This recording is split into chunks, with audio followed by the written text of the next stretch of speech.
Hello and welcome to Story Time. I'm Jenna, I'm Alicia. and today's topic is Killing anticipation. Talking about how abusers, especially narcissists, always ruin events and things that their family's excited for. So if you don't mind, I'll start today. So I remember when I was probably 11 or apparently 11 was my traumatic year, but I remember my dad would tell us we're going to do certain things. Like, let's just say a log ride, for example, in the fall time, or a hay ride. And we were always we would get excited for something. And then the last minute, he would get mad at one of us kids or say one of us isn't going to be allowed to do it, and cause a big scene, and it ended up being canceled. So, or if we went through it first, we all had to cry and all this drama. I remember one time we didn't go out to eat a lot. We were a pretty poor family, and he said we were all going to go out and eat at a Chinese buffet. Well, him and my mom ended up arguing over something, and he said, "Okay, kids, we're not going." And it was kind of a way to punish my mom because she knew how excited we all were for going to a Chinese buffet. Well, he ended up taking a nap, and within about an hour he got up. He said, "Okay, kids, let's go eat." And we were all excited again, but he had ruined the event. So Elton, I'm sorry, my dog. So first he had to ruin it before we could go and do anything exciting. I remember this pastor talking about, I don't know if it was a televangelist, but talking about not how people would lose their joy. They wouldn't get excited for things anymore because they were in fear of getting disappointment, and what a miserable way to live their life.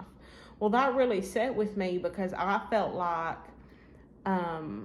I had lost my joy, and so I was in the wrong or in sin somehow because I learn not to get excited to things. But see, that was very different than what that pastor was talking about. He was talking about people not being joyful and expecting things not to happen, and so they wouldn't get excited in case it got canceled. But mine was because I had a narcissistic father. So what about you, Mama? Do you remember any? I do. This was a family reunion where my aunt had put together this family reunion and had been planning this for a long time. Some of us cousins hadn't seen each other in probably 20 years. And so we were getting together, and it wasn't far from where we lived. But he made a point. Of course, it was on a Sunday, and we always went to church, but him being the street preacher had to preach in different churches every Sunday. So we was going to church, but it seemed like he prolonged leaving the church because he knew I didn't want to be late there. It was like I was anticipating this family reunion. We were going to be taking pictures and we were going to be eating, and I knew that my family would all be there, lots of cousins, my uncles and my sister and her husband, my parents were living at the time. And so I knew that we was probably going to be late, and everybody was going to be waiting on us to eat. So when we finally got there, I don't know, 1:30, 2 o'clock, something like that, we did, everybody was glad to see us and all this. But after we ate, he made all the kids give out gospel literature in like a small tract form that told everybody, about Jesus. Always be about your business with the Lord, he would tell the kids.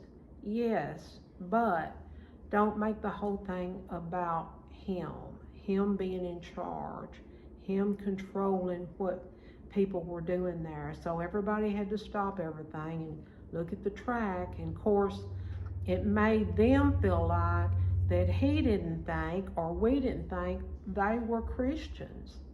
And most of them are. So it was like, just a bad scene all around.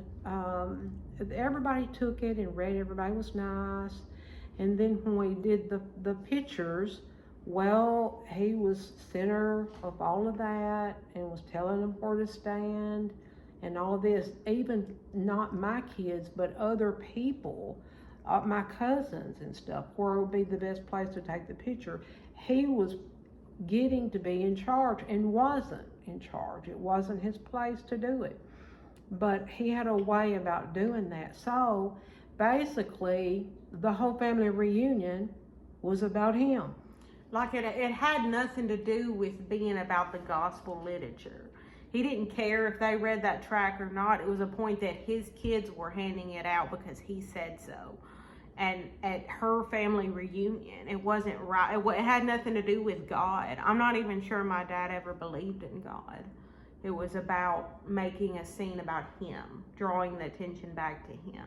And that's what the narcissistic abuser will do. They make it all about them and will actually pitch a fit if it's not about them. Thank you. Thank you. Bye-bye.